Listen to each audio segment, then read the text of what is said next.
O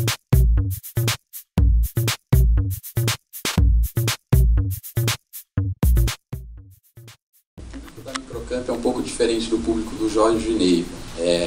O nosso público ele é um pouco mais jovem, então ele procura os nossos cursos para conseguir o primeiro emprego, depois ir para uma faculdade, isso que a gente percebeu dentro das nossas escolas. Qual que foi o objetivo da Microcamp Online? A gente está tentando virtualizar a experiência do aluno na escola, na internet. Então, assim, como ele começa a busca, ele precisa entender um pouco como é o nosso clima lá dentro. Então a gente vai muito à escola, vê o que eles gostam, o que eles querem, a gente vai introduzindo todo esse conteúdo dentro da internet, através de vídeos, blogs, enfim.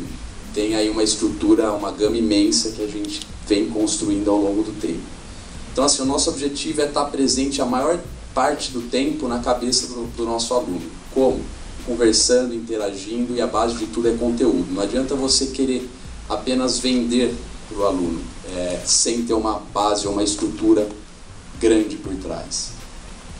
Diferente dos alunos deles, o nosso não tem como fazer a compra online. Então o que a gente tem feito, a gente faz a captação desse aluno e depois a gente tem uma outra estratégia que é trazer esse aluno para dentro da escola. A gente vem então criando diversas estruturas e trazendo para a parte digital, fornecendo todo o conteúdo que esse aluno procura na internet. Nas nossas campanhas de Google, a gente quantidade pequena de texto, a gente coloca um vídeo para comunicar e o lead, esse lead a gente passa para uma equipe especializada.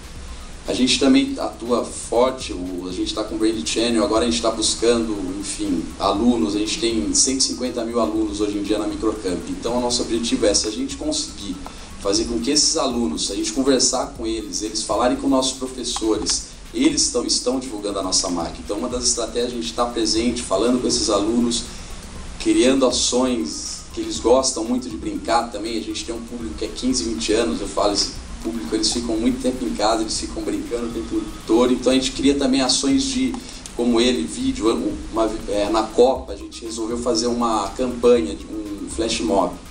A gente fez uma convocação através de um vídeo e soltou na internet.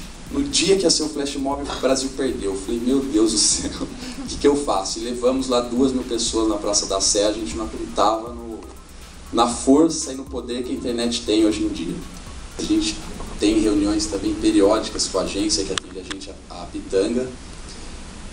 A gente começou uma nova campanha 3 meses atrás e em 3 meses a gente testou aí, nós já fizemos todos os veículos online, mas assim, quando a gente vai falar em resultados, o Google AdWords traz pra gente o melhor resultado. Eu acredito que em vocês deve ser semelhante. A gente, em 3 meses nós aumentamos 1000% a quantidade de cadastros, de pessoas, de leads, pessoas interessadas em curso, fora os retorno sobre investimento. Com uma campanha online você consegue mensurar tudo e falar, olha, estou investindo R$1 aqui, isso em tal palavra, e você consegue mostrar e provar o retorno sobre investimento. Tem campanhas, essa campanha a gente investe R$1, a gente está tendo R$40 de retorno. Então assim, as estratégias para o online está tendo uma migração muito grande, porque todo mundo hoje começa, já foi dito diversas vezes, começa a busca em Google. Então, você tem que estar presente ali, depois em toda a rede aí que foi apresentada hoje também.